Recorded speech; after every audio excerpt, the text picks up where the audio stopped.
My comments will be fairly brief. I think I'm an entity that has been well known in this community for a long time. I was convinced to engage in politics 3 years ago. I'm a half a year into my fourth term. And yes, I acknowledge it was a close call.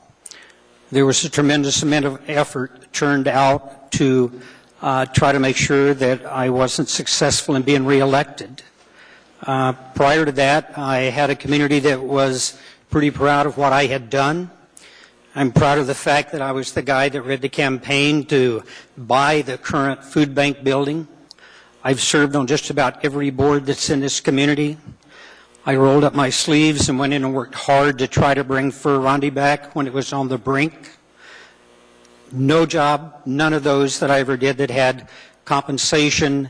I've championed education my entire life in this community. My kids have all gone through this public education system, and I have an incredible ownership in this community. And I want to be very clear. I value each and every one of you as a municipal employee. I truly do. And as long as I'm in this position, I will work for you. But I will have to be a no vote on this because I didn't enter into this lightly. I tend to get hung with the title that, I'm in lockstep with the mayor. Well, in some instances, we happen to believe in the same thing. And I want to share with you about this being economic devastation to you. We fought hard to make sure that you had no pay cuts in AO37. How many people in this room since AO37 passed has had a reduction in your check?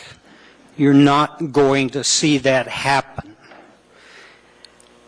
When we talk about the old system worked, Mr. Starr, I don't necessarily agree with that because out of the old system is where the contracts came from that over 500 of your fellow employees have lost their jobs over the last 3.5 years, 4 years.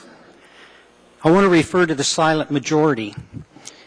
It doesn't matter what topic is before this body, and right now it's your topic. And if you weren't here, I would be absolutely disappointed in you. But when we have other topics in front of us that aren't a hot topic to you, we sit through most of these meetings with 15 to 20, 30 people here as we're doing community business. So I'm not surprised that that silent majority isn't here.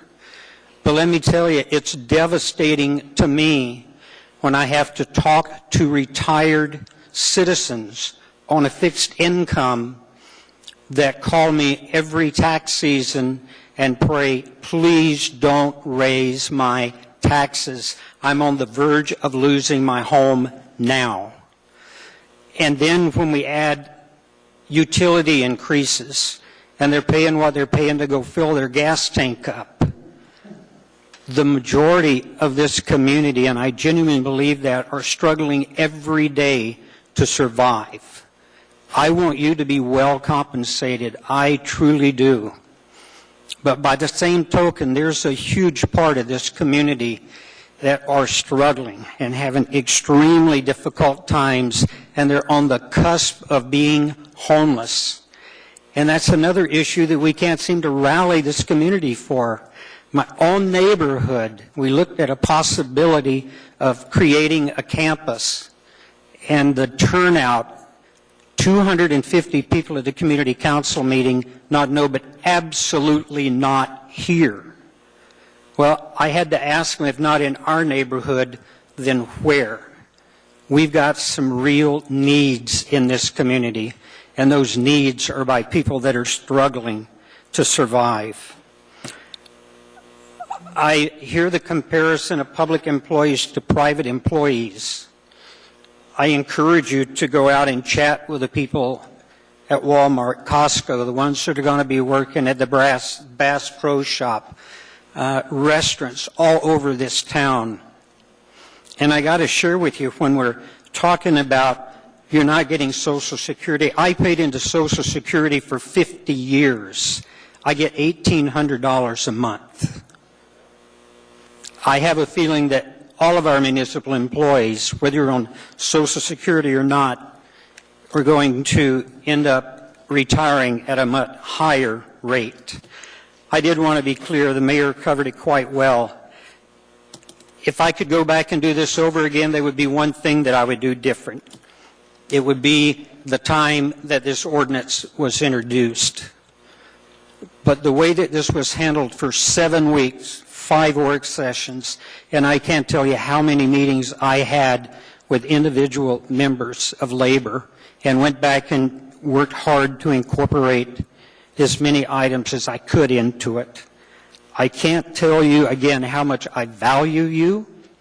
And collective bargaining, I think we've left a nice margin in there for you to be able to go out and negotiate contracts, and I wish you the very best when you're doing that. It's disheartening to me, you know, that I'm where I am. I've probably been labeled with this more than anyone in the community. I've been around 70 years. I can handle it, folks. I will tell you, it's devastating to my family sometimes when things are said that are hurtful. I will never do that to you. None of you can ever say that you've heard me on talk radio or any place else that I haven't been positive in my comments about municipal employees. So with that, I appreciate the fact that you came and you testified, and I will be a no vote on the repeal. And with that, there's no one else in the queue, so please vote.